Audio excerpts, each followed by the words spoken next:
Fermer sa micro-entreprise peut être une décision difficile à prendre, moralement. On a souvent l'impression d'abandonner un projet auquel on tenait. Mais parfois, c'est la meilleure chose à faire pour avancer. Et je veux vous rassurer, vous n'êtes pas seul dans ce processus. Aujourd'hui, je vais vous expliquer pas à pas comment fermer votre micro-entreprise, en toute sérénité. Pas de stress, je suis là pour vous guider et vous aider à éviter les pièges. Alors prenez une grande respiration et c'est parti. Aujourd'hui, on aborde un sujet très important, celui de fermer sa micro-entreprise. Que vous soyez en pleine réflexion ou que vous ayez déjà pris votre décision, nous allons voir dans cette vidéo de manière claire et détaillée tout ce qu'il faut savoir pour fermer sa micro-entreprise sans tracas et mettre toutes les chances de votre côté pour faire bien les choses. Restez bien jusqu'à la fin puisque nous verrons aussi les erreurs les plus fréquentes quand on ferme sa micro-entreprise à éviter. Alors pourquoi fermer une micro-entreprise ? Il y a plusieurs raisons. Peut-être que ta raison, c'est parce que tu veux changer d'orientation, tu veux changer de projet, donc tu as besoin de fermer cette micro-entreprise. Ça peut être par manque de rentabilité, peut-être que tu ne génères pas assez de revenus et tu préfères fermer ce statut. Peut-être une complexité administrative, le statut micro-entrepreneur ça reste simple, mais peut-être que les cotisations sociales, les charges fiscales, ça peut être compliqué pour toi et tu préfères tout arrêter. Ou encore éviter les cotisations minimales, la CFE par exemple, puisque même si tu ne fais pas de chiffre d'affaires, il y a quand même un minimum à payer chaque année en tant que micro-entrepreneur. En tout cas, quel que soit le motif, il faut faire les choses dans l'ordre pour éviter des problèmes administratifs. Voyons maintenant les étapes pour fermer une micro-entreprise. Alors la fermeture d'une micro-entreprise, c'est relativement simple, mais il y a des étapes à respecter. La première chose, c'est de faire une déclaration de cessation d'activité. Pour cela, il va falloir te rendre sur le site de l'URSSAF et remplir le formulaire de cessation d'activité. Tu peux remplir aussi un formulaire qui s'appelle P2, P4 et l'envoyer à ton CFE, à ton centre de formalité des entreprises. Alors tu as l'option de faire ces démarches toi-même ou alors tu peux aussi déléguer cette cessation d'activité à une entreprise comme Legal Place qui s'occupe de faire toutes les démarches à ta place. Donc c'est plutôt pas mal parce que c'est pas toujours un plaisir de faire des tâches administratives, surtout pour fermer sa micro-entreprise. Donc si tu veux, je te mets le tuto juste là après. Alors vous rendez sur le lien qui se trouve en description. Vous cliquez sur « Fermer ma micro-entreprise » et ensuite vous avez un petit questionnaire à répondre.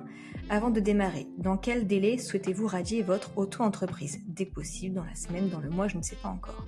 Donc par exemple, dès que possible, suivant. Ici, vous mettez votre identité, donc je vais mettre au hasard. Votre micro-entreprise est-elle fixée à votre adresse personnelle ? Oui, suivant. Allez-vous créer une société suite à la radiation de votre micro-entreprise ? Donc peut-être que oui, c'est le cas pour vous, ou non, suivant. Ici, votre adresse email, validée. Alors, soit il y a le pack express à 59 € hors taxe, soit la radiation express si c'est vraiment urgent. Donc là, ils font le formulaire P2, P4 à votre place, les documents annexes. Ils vérifient tout le dossier. Ils déposent le dossier au CFE pour vous. Ils font les échanges avec le greffe. Si vous avez le pack express en plus, vous avez une assistance téléphonique illimitée et un traitement express. Donc si on prend le pack basique par exemple, donc c'est 70 € TTC, mais j'ai un code promo pour vous si vous le souhaitez, valider, et vous ne payez plus que 60 € TTC. Donc vous faites tout ça, et c'est fait, ils vont s'occuper des démarches pour vous. Donc franchement, pour quelques euros, ça vaut vraiment le coup. Deuxièmement, il va falloir déclarer tes derniers revenus. Donc tes revenus en cours du mois ou selon comment tu déclares au trimestre, il va falloir quand même clôturer ça, même si c'est 0 €, il va falloir être à jour. Et enfin, s'il y a quand même un minimum de chiffre d'affaires, régler ses cotisations sociales à l'URSSAF. Par exemple, même si tu n'as fait que 100 €, tu devras 12 ou 22% à l'URSSAF. Dernier point, c'est de clôturer ton compte bancaire professionnel seulement si tu en as un, puisque ce n'est pas obligatoire quand on est micro-entrepreneur d'en avoir un.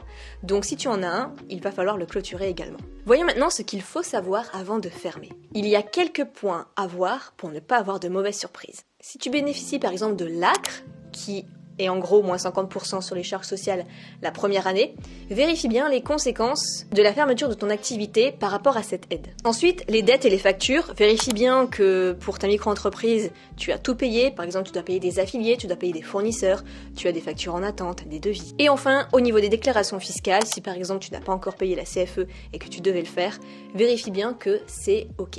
Voyons maintenant les impacts de la fermeture de la micro-entreprise sur tes droits. Au niveau du droit au chômage, en tant que micro-entrepreneur, si tu fermes ton activité, tu n'auras pas le droit au chômage. Sauf si tu étais salarié à côté.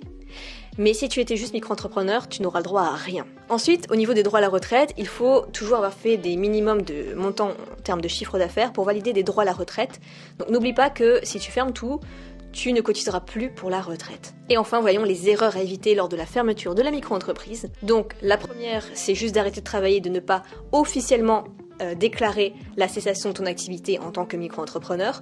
Donc pour ça, il faut le dire à l'URSSAF ou déléguer les démarches à Legal Place qui va tout arrêter. Ensuite, d'oublier de déclarer ton chiffre d'affaires parce que même si tu fais 0 € et que tu oublies de déclarer le chiffre d'affaires du mois en cours, ça peut être compliqué, tu peux avoir des rappels à payer et des majorations. Et dernière erreur, ça va être de clôturer le compte bancaire professionnel trop tôt parce que si tu avais encore des factures, des dettes à payer, ça va être compliqué et ça va faire un rejet, une erreur et c'est moins évident après pour suivre les transactions. Alors quelques petits points également à savoir, si tu fermes ta micro-entreprise, tu peux redevenir micro-entrepreneur ensuite quand tu le souhaites. Une fois que toutes les démarches sont effectuées, si tu veux redevenir micro-entrepreneur, il n'y a pas de souci. Ensuite, au niveau de l'ACRE, si tu bénéficies de l'ACRE en tant que micro-entrepreneur, tu vas fermer ta micro-entreprise. Après, il va falloir attendre 3 ans pour de nouveau bénéficier de l'ACRE. Aussi, tu obtiendras un nouveau ciré si tu veux redevenir micro-entrepreneur. Donc l'ancien ne te sera pas redonné, ce sera totalement nouveau. Les inscriptions seront totalement nouvelles, comme si c'était la première fois que tu t'inscrivais en tant que micro-entrepreneur. Si vous souhaitez avoir un PDF avec tous les liens nécessaires de Legal Place, de l'URSSAF, du formulaire P2, P4, tout ce qu'il faut savoir, la checklist à cocher pour bien faire les choses pour fermer sa micro-entreprise, je vous mettrai ça dans la description, dans le lien à télécharger gratuitement. Et je vous retrouve dans une prochaine vidéo.